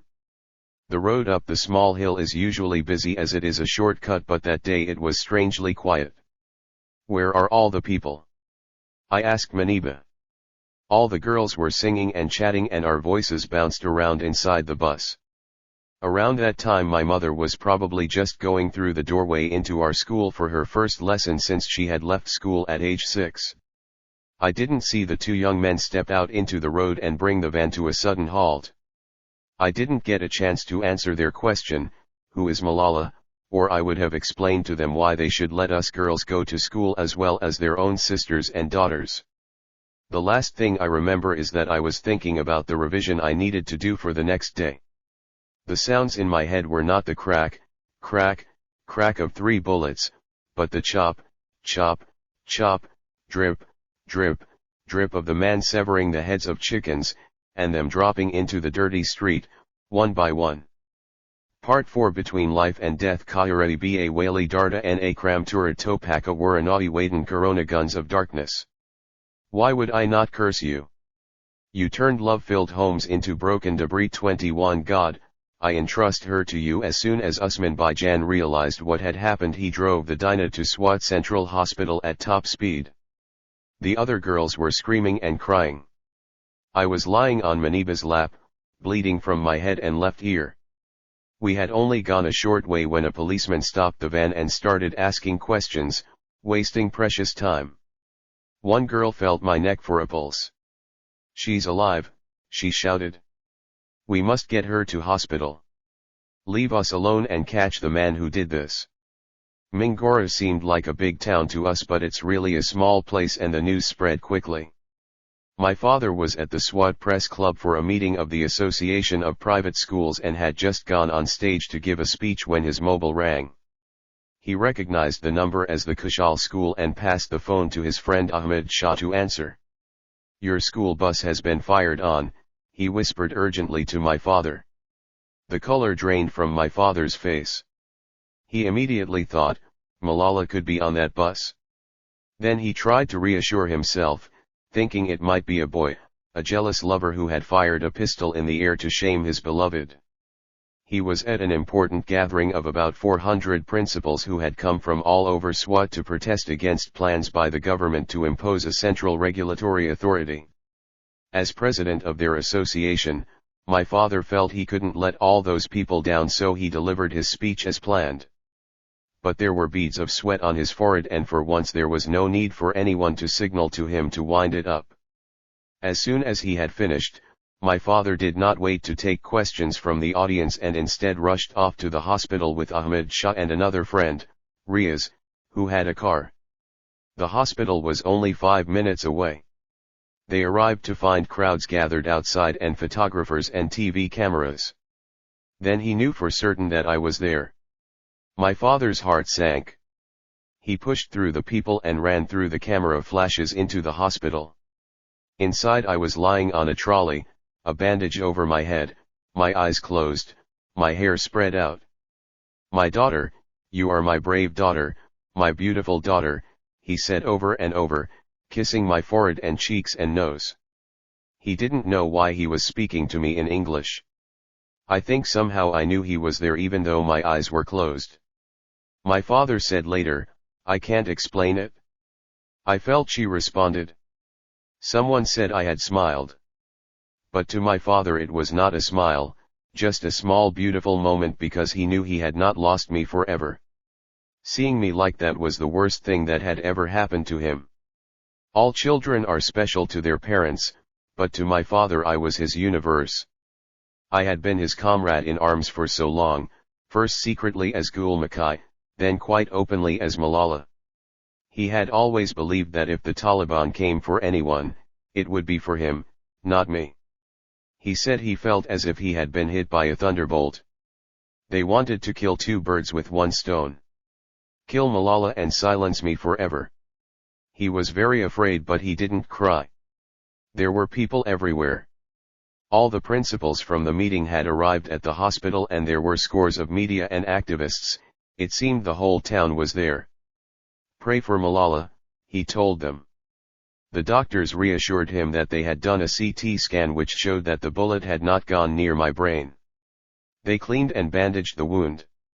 Oh Jiyauddin! What have they done? Madam Mariam burst through the doors. She had not been at school that day but at home nursing her baby when she received a phone call from her brother-in-law checking she was safe. Alarmed, she switched on the TV and saw the headline that there had been a shooting on the Kushal school bus. As soon as she heard I had been shot, she called her husband. He brought her to the hospital on the back of his motorbike, something very rare for a respectable Pashtun woman. Malala, Malala. Do you hear me? She called. I grunted. Mariam tried to find out more about what was going on. A doctor she knew told her the bullet had passed through my forehead, not my brain, and that I was safe. She also saw the two other Kushal girls who had been shot. Shazia had been hit twice, in the left collarbone and palm, and had been brought to the hospital with me. Kainat had not realized she was hurt to start with and had gone home, then discovered she had been grazed by a bullet at the top of her right arm, so her family had brought her in. My father knew he should go and check on them but did not want to leave my bedside for a minute. His phone kept ringing. The chief minister of KPK was the first person who called. Don't worry, we will sort everything out, he said. Lady Reading Hospital in Peshawar is expecting you. But it was the army who took charge. At 3 p.m. the local commander arrived and announced they were sending an army helicopter to take me and my father to Peshawar. There wasn't time to fetch my mother, so Mariam insisted she would go too, as I might need a woman's help. Mariam's family was not happy about this, as she was still nursing her baby boy, who had recently undergone a small operation. But she is like my second mother. When I was put in the ambulance, my father was afraid the Taliban would attack again. It seemed to him that everyone must know who was inside. The helipad was only a mile away, a 5-minute drive, but he was scared the whole way. When we got there, the helicopter had not arrived, and we waited for what to him felt like hours inside the ambulance. Finally it landed and I was taken on board with my father, my cousin Kanji, Ahmed Shah, and Mariam. None of them had ever been on a helicopter. As it took off, we flew over an army sports gala with patriotic music pounding from speakers. To hear them singing about their love of country gave my father a bad taste. He normally liked singing along, but a patriotic song hardly seemed appropriate when here was a 15-year-old girl shot in the head, an almost dead daughter. Down below, my mother was watching from the roof of our house. When she heard that I had been hurt, she was having her reading lesson with Miss Ulfat and struggling to learn words like book and apple. The news at first was muddled and she initially believed I'd been in an accident and had injured my foot. She rushed home and told my grandmother, who was staying with us at the time. She begged my grandmother to start praying immediately. We believe Allah listens more closely to the white-haired. My mother then noticed my half-eaten egg from breakfast. There were pictures of me everywhere receiving the awards she had disapproved of. She sobbed as she looked at them. All around was Malala, Malala. Soon the house was full of women. In our culture, if someone dies, women come to the home of the deceased and the men to the hajira, not just family and close friends but everyone from the neighborhood. My mother was astonished to see all the people. She sat on a prayer mat and recited from the Quran. She told the women, "Don't cry, pray." Then my brothers rushed into the room. Atal, who had walked home from school, had turned on the television and seen the news that I had been shot. He had called Kushal, and together they joined the weeping. The phone did not stop ringing. People reassured my mother that although I had been shot in the head, the bullet had just skimmed my forehead. My mother was very confused by all the different stories, first that my foot had been injured, then that I had been shot in the head. She thought I would think it strange that she hadn't come to me, but people told her not to go as I was either dead or about to be moved. One of my father's friends phoned her to tell her I was being taken to Peshawar by helicopter and she should come by road. The worst moment for her was when someone came to the house with my front door keys, which had been found at the scene of the shooting. "I don't want keys, I want my daughter," my mother cried. "What use are keys without Malala?" Then they heard the sound of the helicopter. The helipad was just a mile from our house and all the women rushed up to the roof. "It must be Malala," they said. As they watched the helicopter fly overhead, my mother took her scarf off her head, an extremely rare gesture for a Pashtun woman, and lifted it up to the sky, holding it in both hands as if it was an offering. "God, I entrust her to you," she said to the heavens. "We didn't accept security guards, you are our protector. She was under your care and you are bound to give her back." Inside the helicopter I was vomiting blood. My father was horrified, thinking this meant I had internal bleeding. He was starting to lose hope. But then Mariam noticed me trying to wipe my mouth with my scarf. "Look, she is responding," she said. "That's an excellent sign." When we landed in Peshawar, they assumed we'd be taken to Lady Reading Hospital, where there was a very good neurosurgeon called Dr. Mumtaz who had been recommended. Instead they were alarmed to be taken to CMH, the Combined Military Hospital. CMH is a large sprawling brick hospital with 600 beds and dates from British rule. There was a lot of construction going on to build a new tower block. Peshawar is the gateway to the FATA, and since the army went into those areas in 2004 to take on the militants, the hospital had been very busy tending wounded soldiers and victims of the frequent suicide bombs in and around the city. As in much of our country, there were concrete blocks and checkpoints all around CMH to protect it from suicide bombers. I was rushed to the intensive care unit, which is in a separate building. Above the nurses' station the clock showed it was just after 5 p.m. I was wheeled into a glass-walled isolation unit and a nurse put me on a drip. In the next room was a soldier who had been horrifically burned in an IED attack and had a leg blown off. A young man came in and introduced himself as Colonel Junaid, a neurosurgeon. My father became even more disturbed. He didn't think he looked like a doctor, he seemed so young. "Is she your daughter?" asked the colonel. Mariam pretended to be my mother so she could come in. Colonel Junaid examined me. I was conscious and restless but not speaking or aware of anything, my eyes fluttering. The colonel stitched the wound above my left brow where the bullet had entered, but he was surprised not to see any bullet in the scan. "If there is an entry there has to be an exit," he said. He palpated my spine and located the bullet lying next to my left shoulder blade. "She must have been stooping so her neck was bent when she was shot," he said. They took me for another CT scan. Then the colonel called my father into his office, where he had the scans up on a screen. He told him that the scan in SWAT had been done from only one angle, but this new scan showed the injury was more serious. "Look, Giauddin," he said. "The CT scan shows the bullet went very close to the brain." He said particles of bone had damaged the brain membrane. "We can pray to God. Let's wait and see," he said. "We're not going to operate at this stage." My father became more agitated. In SWAT the doctors had told him this was something simple, now it seemed very serious. And if it was serious, why weren't they operating? He felt uncomfortable in a military hospital.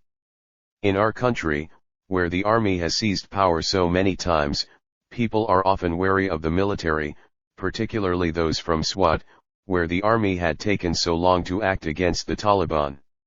One of my father's friends called him and said, "Get her moved from that hospital. We don't want her to become Shaheed Millet, a martyr of the nation like Liaquat Ali Khan."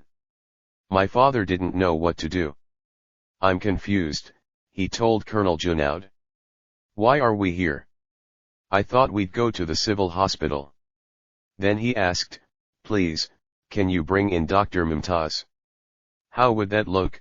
replied Colonel Junaid, who was, not surprisingly, offended. Afterwards, we found out that despite his youthful appearance he had been a neurosurgeon for 13 years and was the most experienced and decorated neurosurgeon in the Pakistani army. He had joined the military as a doctor because of their superior facilities, following in the footsteps of his uncle, who was also an army neurosurgeon. The Peshawar CMH was on the front line of the war on the Taliban, and Junaid dealt with gunshot wounds and blasts every day. "I've treated thousands of Malalas," he later said. "But my father didn't know that at the time and became very depressed." "Do whatever you think," he said. "You're the doctor." The next few hours were a wait-and-see time, the nurses monitoring my heartbeat and vital signs. Occasionally I made a low grunt and moved my hand or fluttered my eyes. Then Mariam would say, "Malala, Malala." Once my eyes completely opened. "I never noticed before how beautiful her eyes are," said Mariam. I was restless and kept trying to get the monitor off my finger. "Don't do that," Mariam said. "Miss, don't tell me off," I whispered as if we were at school. Madame Mariam was a strict headmistress. Late in the evening my mother came with a towel. They had made the 4-hour journey by road, driven by my father's friend Mohammed Farouk. Before she arrived, Mariam had called to warn her, "When you see Malala, don't cry or shout. She can hear you even if you think she can't." My father also called her and told her to prepare for the worst. He wanted to protect her. When my mother arrived, they hugged and held back tears. "Here is Atal," she told me. "He has come to see you." Atal was overwhelmed and cried a lot. "Mama," he wept, "Malala is hurt so badly." My mother was in a state of shock and could not understand why the doctors were not operating to remove the bullet. "My brave daughter, my beautiful daughter," she cried. Atal was making so much noise that eventually an orderly took them to the hospital's military hostel, where they were being put up.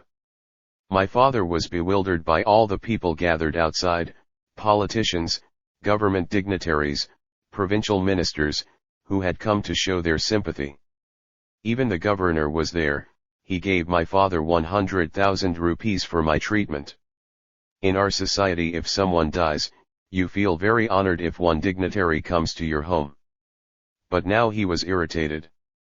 He felt all these people were just waiting for me to die when they had done nothing to protect me. Later, while they were eating, Atal turned on the TV. My father immediately turned it off. He couldn't face seeing news of my attack at that moment. When he left the room, Mariam switched it back on. Every channel was showing footage of me with a commentary of prayers and moving poems as if I had died. "My Malala, my Malala," my mother wailed, and Mariam joined her. Around midnight, Colonel Junaid asked to meet my father outside the ICU. "Giauddin, Malala's brain is swelling." My father didn't understand what this meant. The doctor told him I had started to deteriorate. My consciousness was fading, and I had again been vomiting blood. Colonel Junaid ordered a third CT scan. This showed that my brain was swelling dangerously. "But I thought the bullet hadn't entered her brain," said my father. Colonel Junaid explained that a bone had fractured and splinters had gone into my brain, creating a shock and causing it to swell. He needed to remove some of my skull to give the brain space to expand, otherwise the pressure would become unbearable. "We need to operate now to give her a chance," he said. "If we don't, she may die. I don't want you to look back and regret not taking action." Cutting away some of my skull sounded very drastic to my father. "Will she survive?" he asked desperately, but was given little reassurance at that stage. It was a brave decision by Colonel Junaid, whose superiors were not convinced and were being told by other people that I should be sent abroad. It was a decision that would save my life. My father told him to go ahead, and Colonel Junaid said he would bring in Dr. Mumtaz to help. My father's hand shook as he signed the consent papers. There in black and white were the words, "The patient may die." They started the operation around 1:30 a.m. My mother and father sat outside the operating theater. "Oh God, please make Malala well," prayed my father. He made bargains with God. "Even if I have to live in the deserts of the Sahara, I need her eyes open, I won't be able to live without her. Oh God, let me give the rest of my life to her. I have lived enough. Even if she is injured, just let her survive." Eventually my mother interrupted him. "God is not a miser," she said. "He will give me back my daughter as she was." She began praying with the Holy Quran in her hand, standing facing the wall, reciting verses over and over for hours. "I had never seen someone praying like her," said Madame Mariam. "I was sure God would answer such prayers." My father tried not to think about the past and whether he had been wrong to encourage me to speak out and campaign. Inside the theater, Colonel Junaid used a saw to remove an 8 to 10 cm square from the upper left part of my skull so my brain had the space to swell. He then cut into the subcutaneous tissue on the left of my stomach and placed the piece of bone inside to preserve it. Then he did a tracheotomy as he was worried the swelling was blocking my airway. He also removed clots from my brain and the bullet from my shoulder blade. After all these procedures I was put on a ventilator. The operation took almost 5 hours. Despite my mother's prayers, my father thought 90% of the people waiting outside were just waiting for the news of my death. Some of them, his friends and sympathizers, were very upset, but he felt that others were jealous of our high profile and believed we had got what was coming to us. My father was taking a short break from the intensity of the operating theater and was standing outside when a nurse approached him. "Are you Malala's father?" Once again my father's heart sank. The nurse took him into a room. He thought she was going to say, "We're sorry, I'm afraid we have lost her." But once inside he was told, "We need someone to get blood from the blood bank." He was relieved but baffled. Am I the only person who can fetch it? He wondered. One of his friends went instead. It was about 5:30 a.m. when the surgeons came out. Among other things, they told my father that they had removed a piece of skull and put it in my abdomen. In our culture, doctors don't explain things to patients or relatives, and my father asked humbly, "If you don't mind, I have a stupid question. Will she survive? What do you think?" "In medicine 2 plus 2 does not always make 4, replied Colonel Junaid. "We did our job, we removed the piece of skull. Now we must wait." "I have another stupid question," said my father. "What about this bone? What will you do with it?" "After 3 months we will put it back," replied Dr. Mumtaz. "It's very simple, just like this." He clapped his hands. The next morning the news was good. I had moved my arms. Then 3 top surgeons from the province came to examine me. They said Colonel Junaid and Dr. Mumtaz had done a splendid job, and the operation had gone very well, but I should now be put into an induced coma because if I regained consciousness there would be pressure on the brain. While I was hovering between life and death, the Taliban issued a statement assuming responsibility for shooting me but denying it was because of my campaign for education. "We carried out this attack, and anybody who speaks against us will be attacked in the same way," said Esanullah Ehsan, a spokesman for the TTP. "Malala has been targeted because of her pioneer role in preaching secularism. She was young but she was promoting Western culture in Pashtun areas.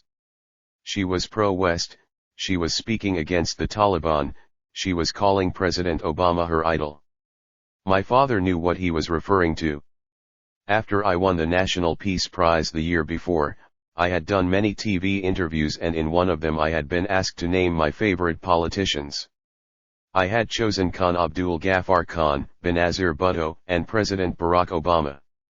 I had read about Obama and admired him because as a young black man from a struggling family he had achieved his ambitions and dreams. But the image of America in Pakistan had become of one of drones, secret raids on our territory and Raymond Davis. A Taliban spokesman said that Fazlullah had ordered the attack at a meeting 2 months earlier. "Anyone who sides with the government against us will die at our hands," he said. "You will see. Other important people will soon become victims." He added they had used 2 local Swati men who had collected information about me and my route to school and had deliberately carried out the attack near an army checkpoint to show they could strike anywhere. That first morning, just a few hours after my operation, there was suddenly a flurry of activity, people neatening their uniforms and clearing up. Then General Kiani, the army chief, swept in. "The nation's prayers are with you and your daughter," he told my father. I had met General Kiani when he came to Swat for a big meeting at the end of 2009 after the campaign against the Taliban. "I am happy you did a splendid job," I had said at that meeting. "Now you just need to catch Fazlullah." The hall filled with applause and General Kiani came over and put his hand on my head like a father. Colonel Junaid gave the general a briefing on the surgery and the proposed treatment plan, and General Kiani told him he should send the CT scans abroad to the best experts for advice. After his visit, no one else was allowed at my bedside because of the risk of infection. But many kept coming: Imran Khan, the cricketer turned politician, Mian Iftikhar Hussain, the provincial information minister and outspoken critic of the Taliban, whose only son had been shot dead by them, and the chief minister of our province, Haider Hodi, with whom I had appeared on talk show discussions.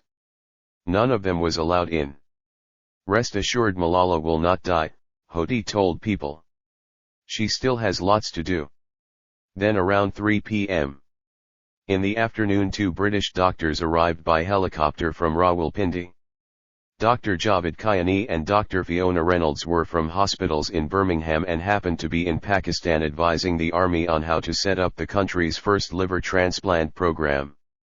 Our country is full of shocking statistics, not just on education, and one of them is that 1 in 7 children in Pakistan gets hepatitis, largely because of dirty needles, and many die of liver disease. General Kiani was determined to change this, and the army had once again stepped in where the civilians had failed. He had asked the doctors to brief him on their progress before flying home, which happened to be the morning after I had been shot. When they went in to see him, he had 2 televisions on, one tuned to a local channel in Urdu and the other to Sky News in English, with news of my shooting. The army chief and the doctor were not related despite sharing a surname but knew each other well, so the general told Dr. Javed he was worried about the conflicting reports he was receiving and asked him to assess me before flying back to the UK. Dr. Javed, who is an emergency care consultant at Queen Elizabeth Hospital, agreed, but asked to take Dr. Fiona as she is from Birmingham Children's Hospital and a specialist in children's intensive care. She was nervous about going to Peshawar, which has become a no-go area for foreigners, but when she heard that I was a campaigner for girls' education, she was happy to help, as she herself had been lucky to go to a good school and train to become a doctor. Colonel Junaid and the hospital director were not pleased to see them. There was some argument until Dr. Javed made it clear who had sent them. The British doctors were not happy with what they found. First they turned on a tap to wash their hands and discovered there was no water. Then Dr. Fiona checked the machines and levels and muttered something to Dr. Javed. She asked when my blood pressure had last been checked. 2 hours ago, came the reply. She said it needed to be checked all the time and asked a nurse why there was no arterial line. She also complained that my carbon dioxide level was far too low. My father was glad he didn't hear what she had told Dr. Javed. She had said I was salvageable, I had had the right surgery at the right time, but my chances of recovery were now being compromised by the aftercare. After neurosurgery, it is essential to monitor breathing and gas exchange, and CO2 levels are supposed to be kept in the normal range. That's what all the tubes and machines were monitoring. Dr. Javed said it was like flying an aircraft, you can only do it using the right instruments, and even if the hospital had them, they weren't being used properly. Then they left in their helicopter because it is dangerous to be in Peshawar after dark. Among the visitors who came and were not allowed in was Rehman Malik, the interior minister. He had brought with him a passport for me. My father thanked him, but he was very upset. That night when he went back to the army hostel, he took the passport from his pocket and gave it to my mother. "This is Malala's, but I don't know whether it's to go abroad or to the heavens," he said. They both cried. In their bubble inside the hospital, they did not realize that my story had traveled all round the world and that people were calling for me to be sent abroad for treatment. My condition was deteriorating and my father now rarely picked up his calls. One of the few he took was from the parents of Arfa Karim, a child computer genius from Punjab with whom I had spoken during forums. She had become the youngest Microsoft certified professional in the world at the age of 9 for her skill at programming and had even been invited to meet Bill Gates in Silicon Valley. But tragically she had died that January of a heart attack following an epileptic fit. She was just 16, 1 year older than me. When her father called, my father cried. "Tell me, how can one live without daughters?" he sobbed. 22 Journey into the unknown. I was shot on a Tuesday at lunchtime. By Thursday morning my father was so convinced that I would die that he told my uncle Faiz Mohammed that the village should start preparing for my funeral. I had been put into an induced coma, my vital signs were deteriorating, my face and body were swollen and my kidneys and lungs failing. My father later told me that it was terrifying to see me connected to all the tubes in that small glass cubicle. As far as he could see, I was medically dead. He was devastated. "It's too early, she's only 15, he kept thinking. Is her life to be so short? My mother was still praying, she had barely slept. Faiz Mohammed had told her she should recite the Surah of the Hajj, the chapter of the Quran about pilgrimage, and she recited over and over again the same 12 verses, 58 to 70, about the all-powerfulness of God. She told my father she felt I would live, but he could not see how. When Colonel Junaid came to check on me, my father again asked him, "Will she survive?" "Do you believe in God?" the doctor asked him. "Yes," said my father. Colonel Junaid seemed to be a man of great spiritual depth. His advice was to appeal to God and that he would answer our prayers. Late on Wednesday night 2 military doctors who were intensive care specialists had arrived by road from Islamabad. They had been sent by General Kiani after the British doctors had reported back to him that if I was left in Peshawar I would suffer brain damage or might even die because of the quality of the care and the high risk of infection. They wanted to move me but suggested that in the meantime a top doctor be brought in. But it seemed they were too late. The hospital staff had made none of the changes Dr. Fiona had recommended, and my condition had deteriorated as the night went on. Infection had set in. On Thursday morning one of the specialists, Brigadier Aslam, called Dr. Fiona. "Malala is now very sick," he told her. I had developed something called disseminated intravascular coagulation, DIC, which meant my blood was not clotting, my blood pressure was very low and my blood acid had risen. I wasn't passing urine anymore, so my kidneys were failing and my lactate levels had risen. It seemed that everything that could go wrong, had. Dr. Fiona was about to leave for the airport to fly back to Birmingham, her bags were already at the airport, but when she heard the news, she offered to help and 2 nurses from her hospital in Birmingham stayed on with her. She arrived back in Peshawar at lunchtime on Thursday. She told my father that I was to be airlifted to an army hospital in Rawalpindi which had the best intensive care. He couldn't see how a child so sick could fly, but Dr. Fiona assured him that she did this all the time, so not to worry. He asked her if there was any hope for me. "Had there been no hope I would not be here," she replied. My father says that in that moment he could not hold back his tears. Later that day a nurse came and put drops in my eyes. "Look, Kiista," said my mother. "Dr. Fiona is right because the nurses put eye drops in Malala's eyes. They wouldn't put drops in if there was no chance." One of the other girls who had been shot, Shazia, had been moved to the same hospital and Fiona went to check on her. She told my father that Shazia was fine and had begged her, "Look after Malala." We were taken to the helipad by ambulance under high security with motorcycle outriders and flashing blue lights. The helicopter flight was 1 hour and 15 minutes. Dr. Fiona hardly sat down. She was so busy the whole way with all the different equipment that it looked to my father as if she was fighting with it. She was doing what she had been doing for years. Half her work in the UK was moving critically ill children, the other half was treating them in intensive care. But she had never been in a situation quite like this. Not only was Peshawar dangerous for Westerners, but after Googling me she realized this was no ordinary case. If anything had happened to her it would have been blamed on the white woman, she said afterwards. If she'd died I would have killed Pakistan's Mother Teresa. As soon as we landed in Rawalpindi we were taken by ambulance with another military escort to a hospital called the Armed Forces Institute of Cardiology. My father was alarmed. How would they know how to deal with head wounds? But Dr. Fiona assured him it had the best intensive care in Pakistan with state-of-the-art equipment and British-trained doctors.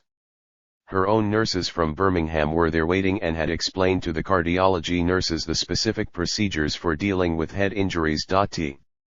He spent the next 3 hours with me, swapping my antibiotics and my blood lines as I seemed to be reacting badly to the blood transfusions.